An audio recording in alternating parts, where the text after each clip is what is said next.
ମାଙ୍କଡ଼ର ପଣସ ଚୋରି କରିବା କଥା ଜଙ୍ଗଲ ସାରା ଖେଳିଗଲା। ଏହି ସମୟରେ ମାଙ୍କଡ଼ ପଣସ ପାଖକୁ ଯାଉଥିଲା। ଯାଇ ଦେଖିଲା ଭାଲୁ ଚୁପ୍ କିଣା ପଣସ ଖାଉଛି। ମାଙ୍କଡ଼ ଭାଲୁ ପାଖକୁ ଗଲା ଆଉ କହିଲା, ଆରେ ବାଃ ଭାଲୁ, ମୋର ତ ମନେ ନଥିଲା, ତୁ ତ ଖୋଜି ଖୋଜି ପଣସ ପାଖରେ ଆସି ପହଞ୍ଚିଗଲୁ। ଅଲେ ମାଙ୍କଡ଼ ତୁ ଏଠାକୁ କାହିଁକି ଯାଇଛୁ? ମୁଁ ଭାବିଥିଲି ତୁ ଜଙ୍ଗଲ ଛାଡ଼ି ପଳେଇଛୁ। ଆରେ ତୁ ତ ପଣସ ଚୋରି କରିଥିଲୁ, କିନ୍ତୁ ତୁ ତ ସତରେ ଆଗକୁ ଆସିଗଲୁ। ନାଇଁ ମାଙ୍କଡ଼, ଚାଲିଯା ଏଠାରୁ। ଯଦି ଏଠୁ ତୁ ଚାଲିଯିବୁ ତାହେଲେ ବଞ୍ଚିଯିବୁ। ହଉ ମୁଁ ମୋ ଭୁଲ ବୁଝିପାରିଲି।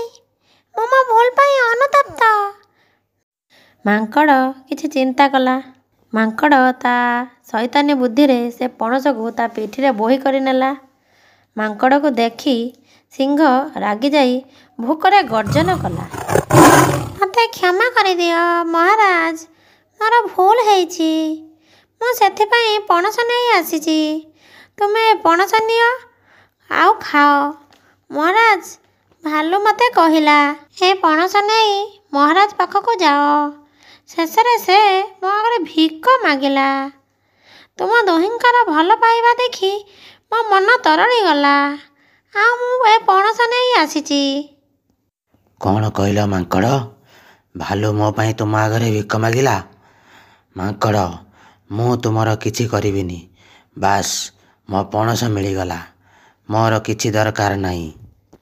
ମାଙ୍କଡ଼ ସିଂହକୁ ନିଜ ନାଟକରେ ଫସାଇ ଦେଲା, ଆଉ ମାଙ୍କଡ଼ ସିଂହର ପ୍ରିୟ ହୋଇଗଲା।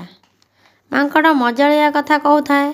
ତା କଥାରେ ଭାଲୁ, ସିଂହ ସମସ୍ତେ ଖୁସି ହୋଇ କିଛି ସମୟ ଏମିତି ଥଟ୍ଟା ମଜା କରୁଥାନ୍ତି।